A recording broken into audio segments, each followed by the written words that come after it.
The tragedy of Nigeria began in 1986 when we did the structural adjustment program. When we were persuaded to devalue our currency every week for 32 years. When I went to school, and many of you are here, the naira was $1.50. The naira was almost £1 sterling. They came here, persuaded some brilliant men from Harvard and the World Bank that weekly devaluation was wonderful. 32 years of devaluing your currency until we hit 527. And they were still telling us that the naira was still overvalued.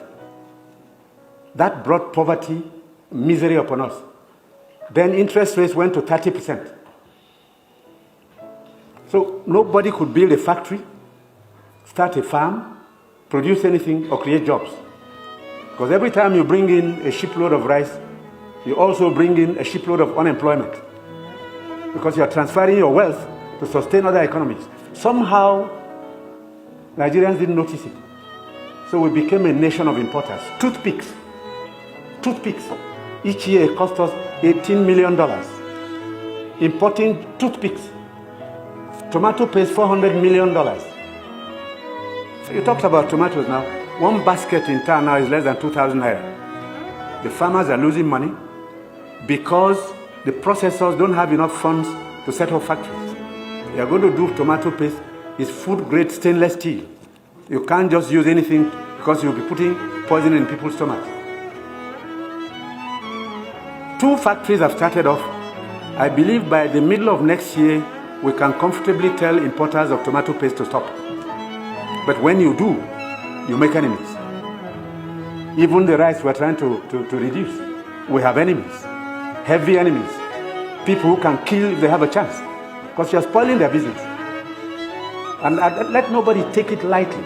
These guys have seized this country's economy, they've taken us hostage, and they have no intention of giving up. Because this is a huge market, a very sweet market, and they have taken control. And I'm saying it because I have been in this business for 41 years and I can tell you some history. Abdullah Adamu is here. Import milk, sugar, toothpicks, toothpaste, handkerchiefs, pencils. We don't make. To cure Nigerians of that malady will take a while. It will take a strong government. That's the truth. And they are not happy that we're cutting down. When we cut down, they lose money there. So you see all sorts of publications. We're telling lies. We're not growing rice. We're trying to demoralize the local farmers and make sure that the economy fails. That's the story of imports. Now, I read a story recently in the newspapers. The French ambassador, the champagne ambassador in Nigeria, gave an article to The Guardian. He said Nigerians love life. We are the biggest consumers of champagne on planet Earth, more than the French who make it. There are parties you attend in some places where the only drink is champagne.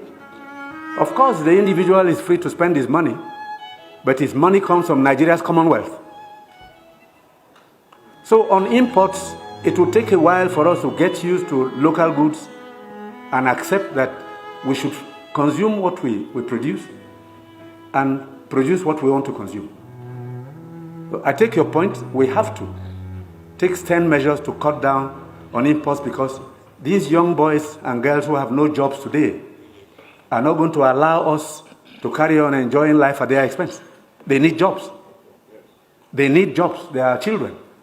They've graduated, they've come back home to begin a second childhood because there's no factory to employ them.